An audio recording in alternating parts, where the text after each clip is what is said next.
Hey, my name is Lize Rose, and today is the 10th of September 2025.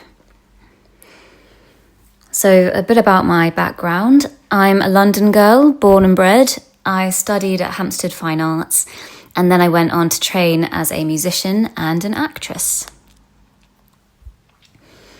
I come from a creative family, and so I'm really fortunate that I was exposed to the world of theatre, music and art from a really young age.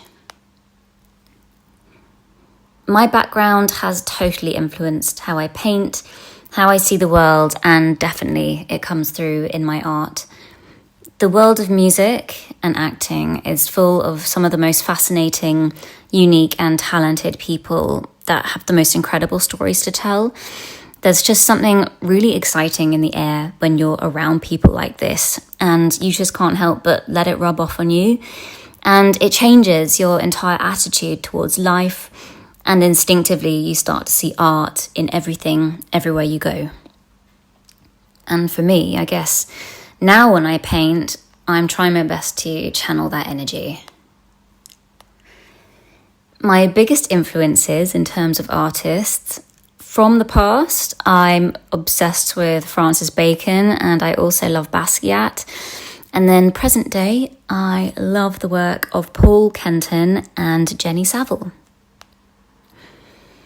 Right now, I'm focusing on a few commission pieces, and I'm also working towards a group exhibition that I'm taking part in this November. The biggest challenges of being an artist, for me, I would say it's being okay when a piece doesn't go the way you wanted it to. For me, every one painting that I'm happy with, there are going to be 10 that I hate. And I guess I need to learn to be okay with that and just let it be part of the process.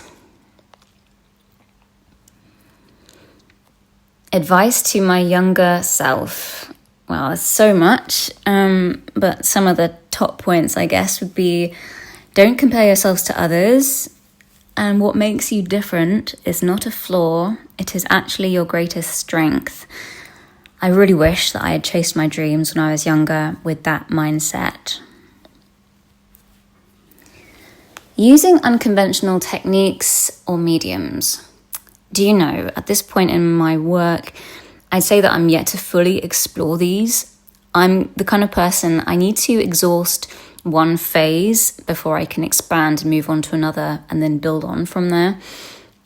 So yeah, still to explore, but I would say I'm definitely interested in textures and mediums and techniques using like industrial textures, maybe sculpture in the future. But you know, for me, I guess for every artist, art is a lifelong project.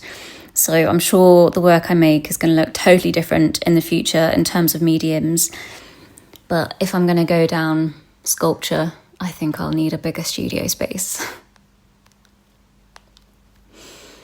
When I'm painting, I'm either watching or I'm listening to, I should say, in the background, history documentaries or art documentaries.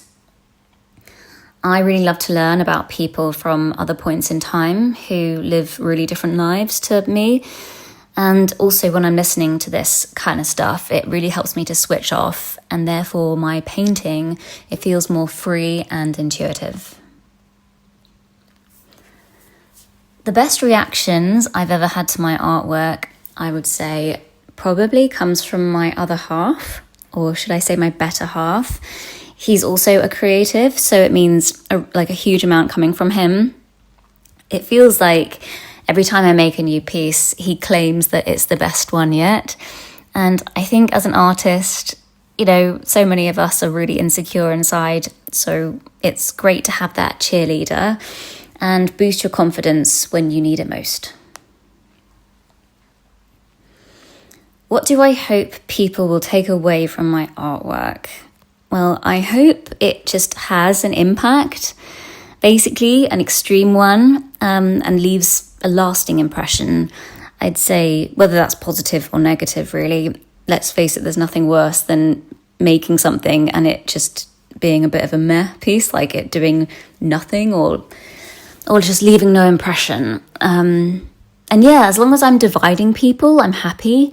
But I'd say for those who do love it, I would hope that they would see something of themselves in there. And if that's the case, then I've done my job. I'll be happy with that.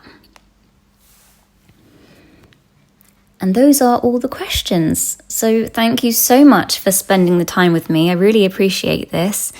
Please do follow me over on Instagram at lize.art and stay tuned for my website because that will be launching next year. Thanks so much.